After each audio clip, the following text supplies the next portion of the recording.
Amis lecteurs, dans le cadre de notre rubrique L'Entretien, nous recevons ce jour M. Stanislas Benjamin Kalombo, président de l'APRODEC.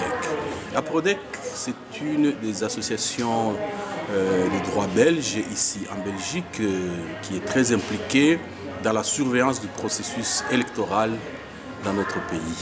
Il y a quelques jours, l'association APRODEC était en justice face à ZS. Pourquoi cela? Eh bien, nous avons M. Stanislas Benjamin Kalombo, qui est notre invité, à qui nous disons bonjour. M. Stanislas Benjamin Kalombo, bonjour. Bonjour, M. Chekfita, bonjour à vos lecteurs. Est-ce que vous pouvez nous dire d'abord quel est l'objectif, nous dire ou rappeler, parce qu'il faut toujours rappeler par rapport à ceux qui suivent ça pour la première fois, l'objectif premier de APRODEC? Donc, l'APRODEC Asbel, c'est une association de droit belge, comme l'a si bien dit M. Chekfita. Il a pour but principal, notamment, la défense et le droit du Congo et des Congolais en général, des personnes d'origine congolaise. Aussi, la défense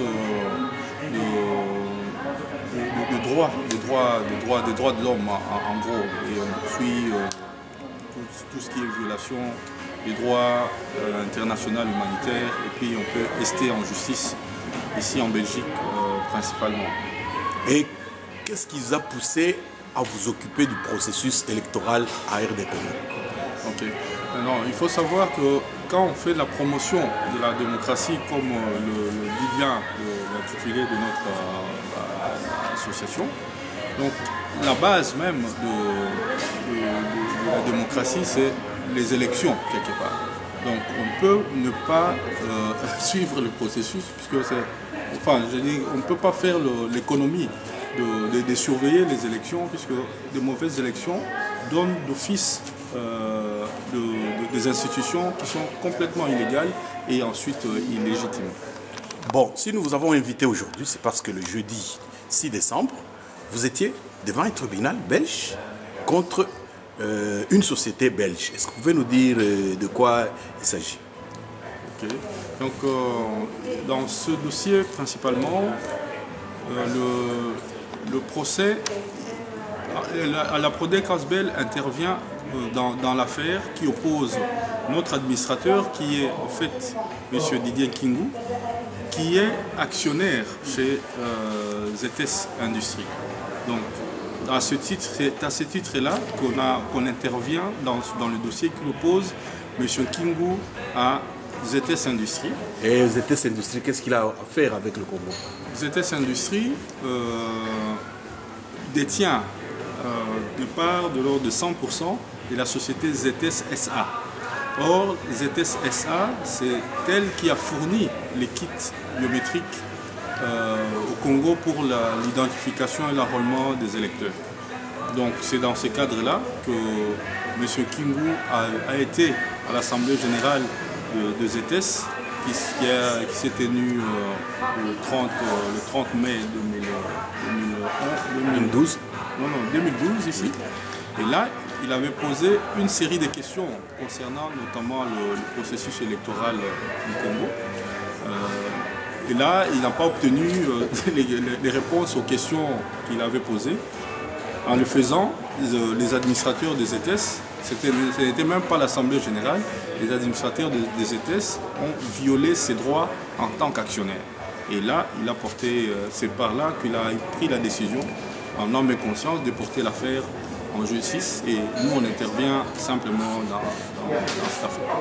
Et qu'est-ce que vous espérez obtenir en instant en justice contre ZS? Donc, en instant en justice contre ZS, d'abord, M. Kingu espère obtenir des réponses que les ZS communiquent les raisons pour lesquelles elles refusent de répondre à ces questions. Ça, c'est grave, parce qu'il y a eu des violations manifestes de ses droits d'actionnaire. Donc, il essaie de... Puisqu'il est allé en référé parce qu'il pouvait agir dans un délai de 6 mois, parce que bon, les décisions de l'Assemblée générale sont contestables dans un délai de 6 mois. Et ici, en l'espèce, les questions qu'il a posées, l'urgence de ces questions ne fait que croître, puisqu'il y a une autre Assemblée générale qui va intervenir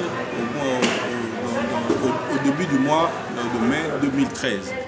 Donc, autrement dit, les questions, la pertinence des questions qu'il a posées lors de la précédente Assemblée générale risque de ne plus être pertinente, puisque au mois de mai 2013, il va se poser d'autres problèmes par rapport à la gestion interne des ETS Industrie. Donc toutes ces questions qu'il a posées le 30 mai 2012 n'auront plus raison d'être. Raison pour laquelle il va en référer pour obtenir des réponses simplement à ces questions, sans pour autant aborder le fond du dossier. Et en définitive, quand vous aurez ces réponses ou quand vous ne les aurez pas, qu'est-ce que vous allez faire? Qu'est-ce qu'il y a comme dividende pour la communauté congolaise de Belgique ou pour le Congo tout simplement? Okay. Donc il faut d'abord, avant de répondre à votre question, je dois d'abord introduire quelque chose de très important. Donc cette société a non seulement fait l'identification et l'enrôlement des électeurs du Congo, enfin la commission électorale plutôt a utilisé les machines des ETS pour faire l'identification et l'enrôlement des électeurs, et ZETES a obtenu un contrat pour faire le dédoublonnage du fichier électoral, donc rechercher des doublons. Donc, lors de ce processus, on a pu obtenir le rapport partiel de cette opération, et ce rapport partiel montrait déjà une quantité impressionnante de doublons. Donc quand on prend les doublons criminels, les doublons binaires et les faux et vrais doublons, on arrive à un chiffre impressionnant d'environ 9 millions de doublons en gros. Donc là-dedans, il faudra bien sûr enlever les faux doublons et tout ça. Maintenant, à la fin de cette opération, on voit que le nombre d'électeurs de 32 millions qui ont été publiés avant l'opération de dédoublonnage, ce nombre n'a pas changé. Donc, autrement dit, la commission électorale indépendante et la société ZETES ont admis que le nombre d'électeurs est resté toujours des 32 millions des électeurs. Ce qui est complètement aberrant, d'autant plus que les rapports préliminaires, enfin les rapports partiels montrent déjà un nombre impressionnant de doublons de l'ordre de 9 millions en gros. Donc nous on s'est dit que le nombre d'électeurs figurant sur l'arrêt de la Cour suprême, c'est un faux. C'est un faux. Donc il y a eu falsification du nombre d'électeurs, ce qui fait que la légalité même de cet arrêt pose problème. Donc cet arrêt de la Cour suprême de justice de la République démocratique du Congo, c'était faux en écriture, parce que c'est sur base de ce faux en écriture que M. Kabila est devenu président. Donc en clair, c'est que les effets juridiques de ce faux document n'ont pas lieu d'être ici en Belgique, qui est un état de droit. C'est cela que le public doit retenir. Donc Joseph Kabila est président du Congo sur base d'un faux en écriture. Or, les effets juridiques de ce faux en écriture font que la signature de Kabila, quand il y a nomination des ambassadeurs, via bien sûr la nomination du ministre des Affaires étrangères, il y a toujours sa signature derrière. Et tous les accords internationaux qui nécessitent la signature directement de Kabila, ça pose problème au niveau juridique. Donc nous, on va aller jusqu'à contester ces effets juridiques ici en Belgique, et ça aura effet pour toute l'Union européenne devant un juge d'exéquatur. Donc ce qui fait que M. Kabila et son pouvoir seront isolés diplomatiquement et politiquement au niveau international, et ça va pousser la communauté internationale à revenir sur ce qui s'est passé le 28 novembre 2011 concernant les élections. Autrement dit, tout le combat pour la vérité des urnes, grâce à ce procès, si vous le gagnez, il sera prouvé par A plus B que donc, tout est faux, et que M. Kabila n'est plus, juridiquement n'est pas président, Et comment l'appliquer? Qui va appliquer ça, d'après vous? Donc, si vous gagnez. Il faut savoir ceci. Avec ce que je viens de dire précédemment, donc ça veut dire que les États occidentaux, les gouvernements plutôt, les gouvernements occidentaux qui continuent à avoir des relations d'État à État avec le pouvoir qui est en place au Congo, en le faisant, eux-mêmes, ils sont en train de violer leurs propres lois. En fait. Donc, ils engagent leur gouvernement avec un monsieur qui n'a pas qui dont la signature, qui n'a pas qualité du tout. Merci pour d'avoir rectifié. Donc, autrement dit, ils se mettent tous dans une illégalité manifeste. Donc, pour être bref, c'est une question qui devrait être résolue avant que la communauté des nations puisse continuer ses relations avec la RDC en général. Bien, il y a eu cette audience du 6 décembre.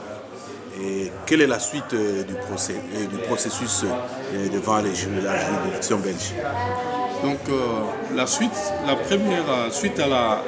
première audience d'introduction, donc Madame la présidente du tribunal de commerce de Bruxelles a fixé la date de plaidoirie pour le 14 février. Donc là, on va connaître de l'urgence. En fait, on est en référé, c'est pour savoir s'il y a lieu de prendre des mesures urgentes et provisoires par rapport à la plainte déposée par M. Kingo. Mais je profite de cette occasion pour dire qu'on n'a pas fini plutôt avec cette société, parce que nous, en tant qu'Aprodec ASBEL, on ne fait qu'une intervention volontaire dans cette affaire pour appuyer les dossiers de M. Kingo. Mais l'Aprodec ASBEL elle-même prépare un dossier de plainte pour non seulement un procès téméraire, puisqu'il faut rappeler qu'on est en procès suite à une plainte déposée par ZS contre l'association, contre notre association pour diffamation, calomnie et plein d'autres griefs. Donc, on va d'abord attaquer ce dossier-là. Et en côté de cela, on prépare un gros dossier de plainte pour association de malfaiteurs. Donc, on va dans ce dossier non seulement impliquer ZS, mais tous les intervenants de ce dossier, notamment le gouvernement fédéral belge, via son action dans ce dossier par l'Office national belge de Détroit. C'est un office de réassurance qui a fait que le ZS a pu exporter ses kits biométriques au Congo. Mais non seulement cela, mais on va aussi mettre tout ce qui sont intervenus, notamment l'Union européenne. On a vu pour ceux qui ont lu le livre de Charles Bernard, vous avez bien vu l'implication de l'Union européenne dans le processus électoral du Congo. Il y a aussi le PNUD, donc autrement dit l'ONU, qui est aussi impliqué dans la fraude électorale. Et pour rappel, pour ceux qui ont eu la chance de lire en tout cas le rapport final de la mission d'observation de l'Union européenne, vous avez bien lu à la page, si ma mémoire est bonne, 43, l'existence des commissions ad hoc. Dans ces commissions-là, il y avait des experts électoraux de la CENI et des experts électoraux du PNUD. Du PNUD et de la division électorale de la MONUSCO, qui ont ensemble falsifié les procès-verbaux de compilation des résultats de l'élection présidentielle. Ce qui est grave, donc ça veut dire que la MONUSCO est impliquée dans la fraude. Donc qui dit MONUSCO dit l'ONU. Donc tous ces gens-là seront cités dans ce gros dossier et on profite, puisqu'on a déjà communiqué et contacté les partis politiques du Congo pour qu'ils viennent en fait, puisque eux, c'est des victimes directes, du moins pour les partis politiques qui ont présenté des candidats aux élections présidentielles et législatives en général. Donc ces partis politiques sont des victimes directes et on les invite à venir dans ce procès qu'on va activer dans les semaines qui vont suivre comme partie civile, puisque eux, ils ont des dommages à demander ils sont rentrés évidemment dans un processus qui était biaisé d'avance.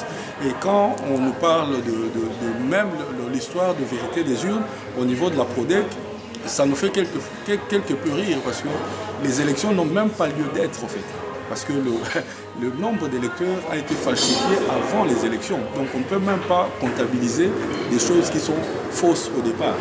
Donc on invite les partis politiques, notamment l'UDPS, l'UNC, le MLC, la démocratie chrétienne, que même certains partis de la majorité présidentielle actuelle, pourquoi pas, parce qu'ils sont tous, puisqu'il y a eu des victimes même de la fraude, qui sont du côté de la majorité présidentielle actuellement, qui peuvent venir réclamer des dommages et intérêts à cette association de malfaiteurs, nous en commençant par ZTCSA et tous les autres.